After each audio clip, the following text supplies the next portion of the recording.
अन्नधान्याला GST लागू झालेला असल्यामुळे कृषी उत्पन्न बाजार समितीतील सध्या सुरू असलेला सेस कर रद्द झालाच पाहिजे यासह अन्य मागण्यांसाठी येत्या रविवारी दिनांक 27 ऑगस्ट रोजी कृषी उत्पन्न बाजार समिती व खाद्यवस्तूंचा व्यापार करणारे व्यापारी एकदिवसीय लाक्षणिक बंद पाळण्याचा निर्णय झाला असल्याची माहिती आडत व्यापारी संघाचे अध्यक्ष सुरेश चिक्कळे यांनी श्रमिक पत्रकार संघात झालेल्या पत्रकार परिषदेत दिली।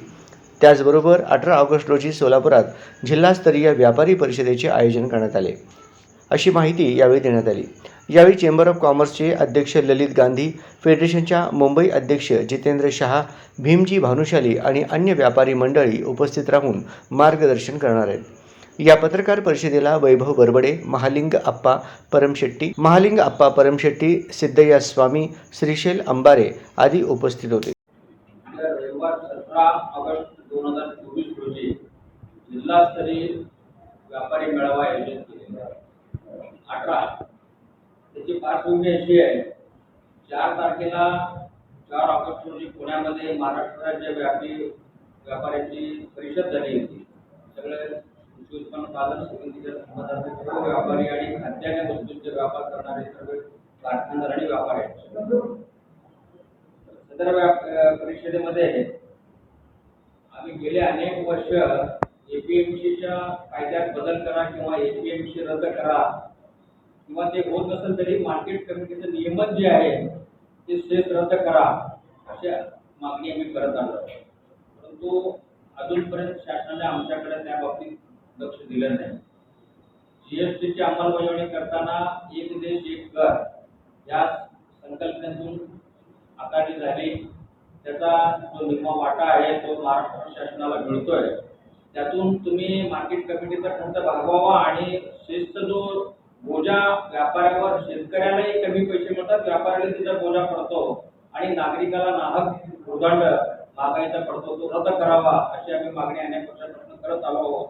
ते झालं नाही तर ते सेसचं नियमन रद्द करावं आणि नव्यानं आता मेट्रोलॉजी ऍक्टच्या कलम 3 मध्ये बदल होतोय। पूर्वीची परिस्थिती त्या ऍक्टची अशी आहे, 25 किलोच्या पॅकिंग पर्यंत 25 किलो पर्यंतच्या पॅकिंगला मेट्रोलॉजीचा ऍक्ट लागू आहे आणि जीएसटी परिषदेने एका ओळीमध्ये त्याचं कर लागू केलाय। मेट्रोलॉजी ऍक्टच्या अंतर्गत येणाऱ्या सर्व वस्तूवरती जीएसटीचा कर असं त्यांनी त्या पॅकेज बसवलाय त्याला।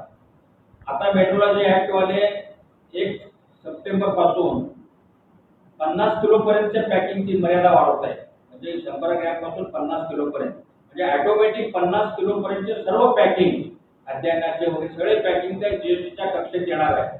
त्यासाठी जीएसटीला पुन्हा वेगळे नोटिफिकेशन काढायची देखील गरज नाहीये, कारण ह्याला ऍक्ट जो लागू आहे त्याला 25 पर्यंत आणि पुन्हा ऍक्ट 50 ला लागू झाला की 50 पर्यंत असं ऑटोमॅटिक ते लागणार आहे। त्याच्यामुळं पुन्हा अन्नधान्याच्या किमती वाढणार आहेत, त्याचा हिशोब ठेवणं आम्हाला व्यापाऱ्यालाही अवघड आहे पॅकिंगच्या स्वरूपात विषय केला तर, आणि पॅकिंगचं बदल करावं म्हटलं तर माथाडी ऍक्टचं आमच्यावर बंधन आहे, तेही आम्ही करू शकत नाही। तेव्हा अशा दुहेरी संकटामध्ये पुन्हा व्यापारी सापडणार आहे मेट्रोलॉजी ऍक्टमुळे। त्याच्यानंतर तिसरा विषय आहे जीएसटीचा वार्षिक रिटर्न भरण्याची जी पद्धत आहे ती बंद करावी, पूर्वीप्रमाणे तिमाहीची पद्धत ठेवावी अशी आम्ही मागणी करत आहोत। पुढच्या बैठकीमध्ये ठरेल, पुढच्या बैठकीमध्ये असं म्हणून आजपर्यंत त्यांनी अंमलबजावणी केली नाही।